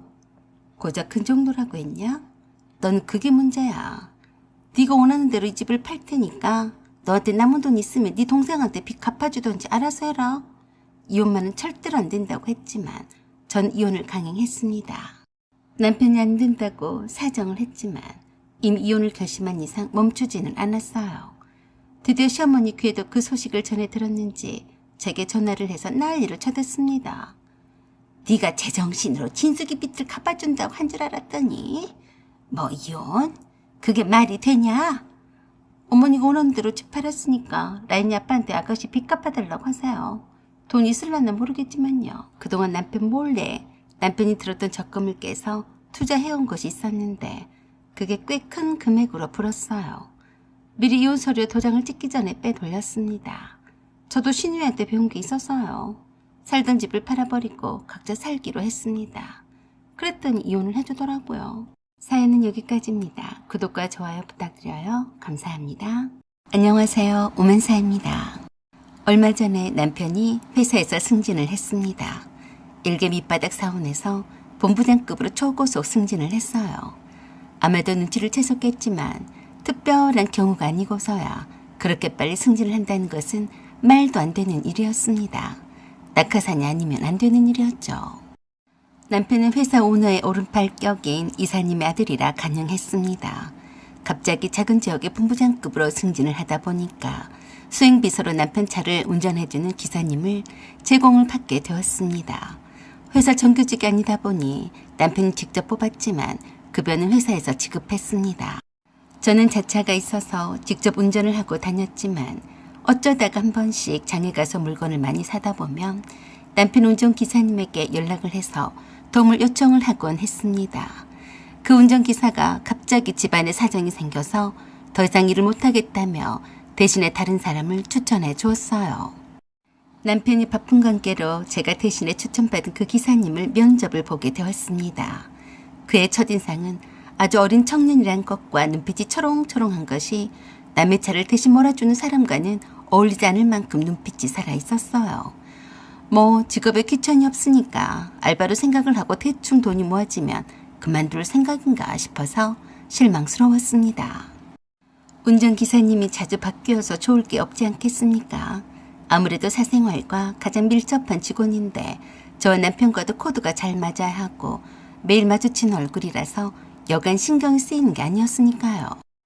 그 사람의 이력서를 펴들었더니 이건 뭐 대기업이나 들어갈 스펙이었어요. 명문대 졸업이라니 저는 이건 아니다 싶어서 물었습니다. 미안하지만 대충 몇 개월 알바 정도로 생각하고 지원을 했다면 잘못 생각하신 겁니다. 저는 오래도록 함께 해줄 분이 필요해요. 그러자 그 친구가 제게 이렇게 말했습니다. 저를 안 뽑아주셔도 상관은 없지만 꼭 사모님을 만나서 들려드리고 싶은 것이 있습니다. 저에게요? 저를 아세요? 네, 잘 압니다. 수년 전에 서대식 씨와 결혼까지 하려고 하시지 않으셨나요? 뜬금없이 그 이름 석자, 서대식. 상당히 불쾌했습니다. 이보세요. 그 사람과 당신이 무슨 상관이죠? 저는 서대식 씨의 사촌 동생입니다. 사모님을 만나서 꼭 들려드려야 할 말이 있어서 이렇게 지원을 하게 된 겁니다. 이런 방법이 아니면 사모님을 만날 수가 없었으니까요. 저는 너무 어이가 없어서 그랬습니다. 이봐요. 나는 서대식 이름 석자만 들어도 두드러기가 날 만큼 소름이 끼쳐요. 번지수 잘못 짚었으니까 당장에 돌아가요. 네, 물론 그러실 겁니다만 제 말을 끝까지 들으신 후에는 저에게 고마워할 겁니다. 뭐요? 고마워한다고요? 어디 그러면 한번 들어봅시다. 괜히 헛소리로 내 시간만 축낸다면 각오하세요. 그러면서 듣기 시작한 서대식의 사촌 동생이란 사람의 말은 놀라움 그 자체였습니다. 지금부터 그 충격적인 사건의 전말을 그대로 나열해 보겠습니다. 몇 년 전에 저는 서대식이란 사람과 결혼 날짜까지 잡고서 예비 신랑과 신부로서 결혼식을 하루를 남겨두고 있던 때였어요. 그 예비 남편이었던 서대식 씨는 저와는 5년이나 사귀었던 사람이었습니다. 대학 축제 때 놀러 갔었다가 거기에서 무대 위에서 노래를 부르는 한 사람을 발견하게 되었는데 그가 바로 서대식이란 사람이었어요. 그는 그 학교에서도 꽤나 유명한 사람이었는데 노래를 아주 잘했기 때문이기도 했고 통기타 주점에서 노래를 부르는 팬심이 두터운 알바생이기도 했습니다. 그가 노래를 부르는 모습이 참 인상적이었는데 그가 주최하는 미팅이 있다고 해서 선살같이 달려갔었어요. 미팅엔 관심이 없었고 서대식이란 사람에게 온통 관심이 많았던 저는 제 바람대로 그 사람과 우여곡절 끝에 사귀게 되었습니다. 그렇게 5년이나 사귀었고 결국엔 결혼까지 생각하게 되었어요. 그의 꿈은 가수가 되어서 성공을 하는 것이었는데 저 때문에 가수의 꿈은 져버렸어요. 저희 아버지가 고지식하신 분이라서 가수는 딴따라라며 과시했기 때문이었죠. 남들 앞에서 노래를 부르고 밥 벌어먹고 사는 걸 별로 좋아하지 않으셨습니다. 서대식도 자기 자신이 가수로 성공할 정도로 뛰어난 노래 실력을 갖춘 게 아니라고 생각을 했기 때문에 쉽게 그 길을 포기했습니다. 그가 나와 결혼을 하기 위해서 은행에 취직을 했습니다. 그 과정을 제가 다 알고 있었기에 왜 막판에 와서 나를 배신하고 떠났었는지 정말 화가 많이 났습니다. 배신의 상처가 컸던 만큼 더 빨리 잊고 더 잘 사는 모습을 보여주기 위해서 홧김에 일사천리로 지금의 남편과 결혼을 해버렸어요. 지금의 남편은 서대식과 제가 연애를 할 때도 늘 제게 대시를 해왔었고 한결같이 저를 우상처럼 떠받들던 사람이고 제 신랑감으로서도 흠 잡을 데가 없을 만큼 집안도 그렇고 학벌도 그렇고 제겐 그저 무난한 사람이었습니다. 반면에 서대식의 집안은 시골에서 비닐하우스로 특용작물인 버섯을 찾지만 다양하게 재배를 하면서 바로 가까운 곳에서 버섯 요리 전문점을 운영을 하는 집이었어요. 상견례도 마치고 결혼식 준비도 다 마치고 결혼식만 올리면 되었는데 결혼식 전날에 제게 파혼 통보를 했습니다. 내가 예비시댁에 보냈던 혼수예단을 통째로 그대로 싸서 택배로 보내왔고 돈도 제 계좌로 다시 싹 다 이체를 했더라고요. 그가 전화통화로 알려온 것도 아니었고 톡으로만 그랬습니다. 미안하다. 아무리 생각을 해봐도 너랑은 결혼은 못할 것 같으니까 이대로 헤어지자. 나 지금 공항이다. 하와이로 떠날 거니까 날 잊어라. 그 톡과 함께 보내온 사진이 저를 경악케 했습니다. 얼굴이 가려졌지만 어떤 여자와 손잡고 다정하게 찍은 공항 인증샷이었어요. 야, 이 자식아, 넌 미쳤냐? 그 여자 누구야? 너만 세상에서 제일 잘 사는 집인 줄 아냐? 네 집보다 더 잘 사는 애야. 재벌 2세라고 들어는 봤을 거다. 나 좋다는데 어쩌냐? 네 집에 사위가 되는 것보다는 100번은 낫다. 그게 마지막 통 내용이었어요. 다음 날이 제 결혼식이었는데 이건 말도 안 되는 일이었죠. 미치고 팔딱 뛰어봤자 소용도 없더라고요. 더 이상 연락도 안 되는 예비신랑과 예비시댁이었습니다. 마치 다 알고 있었다는 듯이 모두 다 제 연락을 피했어요. 어쩔 수 없이 미리 연락해놓은 하객들께는 결혼이 사정이 생겨서 연기가 되었음을 알리게 되었었는데요. 그때 그 무참함이란 이루 말할 수가 없었죠. 그때 옆에서 저를 지켜주고 힘이 되어준 사람이 바로 지금의 제 남편이었습니다. 그가 제 분노를 함께 이해를 해주며 서대식에 대한 뒷조사를 대신 해주었어요. 예비신랑이 뒷조사를 한 결과는 이러했습니다. 서대식이란 그놈 완전히 나쁜 자식이야. 너를 완전히 속여왔던데 그래? 너랑 결혼 준비를 하는 와중에도 재벌 2세란 그 여자애랑 계속해서 만나왔더라.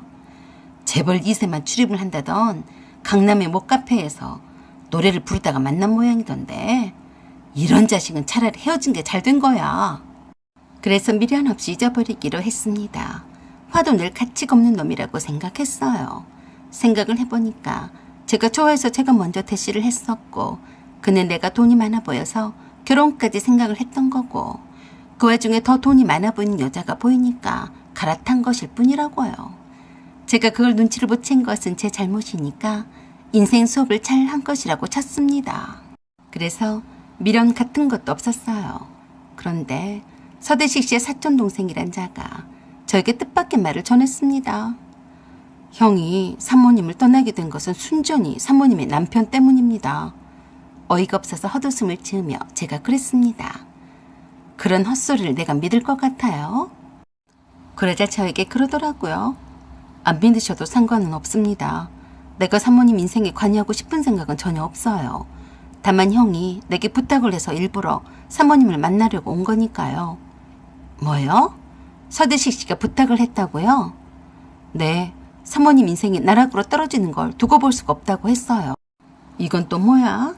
들을수록 해괴망측했습니다. 내가 왜 나락으로 떨어진다는 건가요? 더 궁금하시다면 이곳으로 가셔서 형을 만나보세요. 저는 이만 가보겠습니다. 다른 사람으로 운전기사를 채용하시면 되겠습니다. 라고 하고 쪽지에다 뭔가를 적어주고 갔습니다. 내가 미쳤어? 그런 자식을 만나게. 다 지난 일인데 뭐하러? 라고 생각은 했지만 생각할수록 깨름직했습니다. 서대식 씨가 나를 떠난 것이 남편 때문이라고? 내가 나락으로 떨어진다? 그게 무슨 말이지? 어찌됐든 서대식 씨가 내게 뭔가를 말해주고 싶어서 사촌동생을 내게 일부러 보냈으니 만나서 얘기는 해봐야겠다고 생각을 했습니다. 그때는 쪽도 팔리고 그래서 예비시댁에 쫓아가서 한바탕 휘젓고 오지도 못했습니다. 그저 동네 창피하니까 조용히 보내버리자고 지금의 남편이 설득을 하는 바람에 그냥 이안무야 없었던 일인 것처럼 되어버렸었죠. 그럴 가치도 없다고 여겼으니까요. 사실 지난 일이라고 생각을 해서 서대식 씨를 더 이상 보고 싶지는 않았지만 지금의 내 남편 탓이라고 하니까 그게 더 궁금했습니다. 주소로 찾아가 봤더니 한적한 교회 작은 카페였어요. 거기는 서대식 씨의 여동생이 운영을 하고 있는 곳이었고 서대식 씨는 거기서 노래도 부르면서 함께 지내는 중이었습니다. 제가 찾아갔더니 제가 올 줄 알았는지 서대식 씨의 여동생이 금방 서대식 씨를 부르러 갔어요. 한참 만에 내 앞에 나타난 서대식 씨는 휠체어를 탄 모습이었는데 내가 알던 예전에 그 사람과는 전혀 달라 보였습니다. 오래간만이네. 제가 먼저 일어나서 몸이 건조하게 말을 건네자 어색한 웃음을 지으며 인사랍시고 그러더군요. 이 몽복까지 오라고 해서 미안하다. 네가 안 올 줄 알았는데 다행이야. 어쩌다가 이렇게 되었어? 그 재벌 2세는 어디 있니? 그러자 어이가 없다는 듯이 크게 웃어 제끼더니 그러더라고요. 재벌 2세? 그딴 거 없어. 내 주제에 무슨 재벌 2세? 네가 나한테 안 그랬냐? 재벌 2세가 나보다 더 좋다고. 이제 와서 나는 왜 보자고 했니? 내가 단도직입으로 말할게. 네 남편이란 사람 무서운 사람이야. 그래서 내가 공항에서 찍은 그 여자가 진짜 재벌 2세가 아니었어. 네 남편이 돈 주고 그 여자를 사서 일부러 내게 붙인 거야. 그게 또 무슨 헛소리. 이제 내가 잘 사는 거 보니까 심통이 났냐? 네가 말하는 거 사실이 아니면 네 아구통이 날아갈 줄 알아. 알았어? 계속해서 말해봐. 네가 내 말을 믿건 말건 네 자유야. 네가 조금만 더 자세히 알아본다면 금방 알게 될 테니까 내가 입 아프게 길게 말하지 않을게. 그래? 증거는 있어? 내 남편이 어떻게 그 여자를 사서 너한테 붙였다는 거지? 나도 미친놈이지. 네 집에서도 나 같은 평범한 족속이 마음에 안 들어서 미워 죽으려고 했는데 재벌 2세가 가당키 나냐? 그래서 그 여자가 어쨌다는 거야? 영 이렇게 어렵게 걸음을 했으니까 너한테 피가 되고 살이 되는 말을 해줄 테니까 내 말을 끊지 말고 끝까지 들어. 변심한 옛 연인의 상판대기를 보고 있자니까 그때 악감정이 새록새록 떠올라서 빈정이 상해서 같이 마주하고 싶지 않았지만 그래도 무슨 말인지 들어야겠다고 생각했습니다. 그래? 어디 한번 들어보자.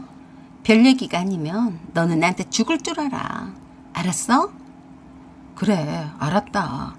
내가 너한테 지은 죄가 있어서 보답하는 차원도 있고 또 나도 네 남편한테 당한 게 분하기도 해서 그런 거니까 잘 들어보고 네가 알아서 판단해라.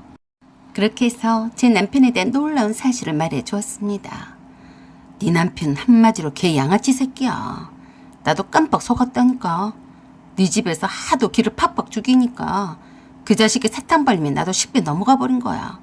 재벌 2세만 모여서 한 클럽에 가서 노래를 불러주면 그 사이에 끼워주겠다는 말에 혹했지 뭐냐. 일부러 네 남편이 그 여자에게 돈을 주면서 나를 꼬셔서 하와이로 도망치게 만든 거야.